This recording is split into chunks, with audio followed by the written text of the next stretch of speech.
মানে এরা main error ইস্যুটা ক্লিয়ার আসতো আপনার সাথে বুঝছো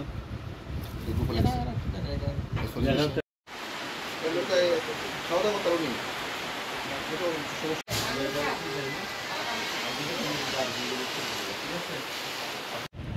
অনেক এখানে যে ভিজারি কিনে যে আসলো এটা কোন বলে আচ্ছা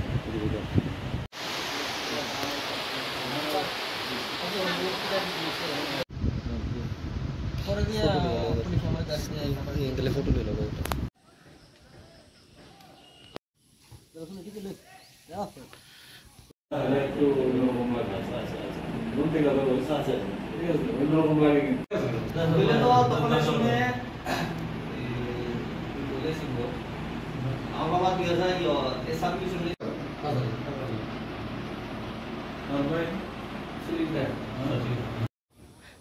আচ্ছা আমরা এখন গন্ডাছড়া এসডিপি অফিসে এসেছি কারণ হলো গতকালকে একটা ঘটনা হয়েছে আমাদের যে সাংবাদিক ভাই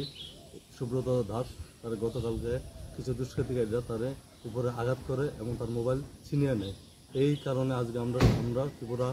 জার্নালিস্ট অ্যাসোসিয়েশন অফ ত্রিপুরা পক্ষ থেকে আমরা 5 জনের প্রতিনিধি এসডিপি স্যারের সাথে দেখা করি এবং বিস্তারিত আলোচনা করি এবং এসডিপি স্যার আশ্বাস দিয়েছে খুব শীঘ্রই তাদেরকে গ্রেপ্তার করে এবং তাদেরকে শাস্তি প্রদান করবে এই আজকের প্রতিনিধিত্বে রয়েছেন আমাদের সভাপতি বিক্রম কর্মকার সহ অন্যান্যরা এবং আমরা এখানে আসার আগে আমাদের যে প্রতিনিধি তার কাছে তার বাড়িতে গিয়ে তাকে দেখে এসেছি এবং তাদেরকে আমরা আশ্বাস দিয়েছি যে কোনো রকম সমস্যায় আমরা তাদের পাশে আছি। কি ব্যাপার নিয়ে ঘটনাটা ঘটেছিল গতকালকে? তার কাছে প্রাকৃতিক একটা জায়গার মধ্যে কিছু লোক এখানে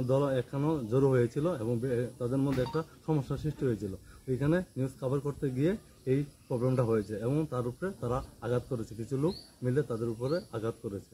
তখন কি সেই জায়গায় যে পুলিশের কোনো কর্মকর্তাকে ছিল ওই জায়গাতে? পুলিশের কর্মকর্তা ছিল এবং রাত্রের বেলা এবং তারা উদ্ধার করে এমন নিয়ে এসেছে এবং এই খবরটা রাত্রেবেলা যে আমাদের সভাপতিকে জানায় সভাপতি তৎক্ষণাৎ এই জেলার এসপির সাথে কথা বলে এবং এসপি তাদেরকে সাহায্য করে এবং চিকিৎসা করে তাদেরকে বাড়িতে নিয়ে দিয়ে আসে তার জন্য এসপিকেও আমাদেরকে সংগঠনের তরফ থেকে ধন্যবাদ জানাই। ধন্যবাদ।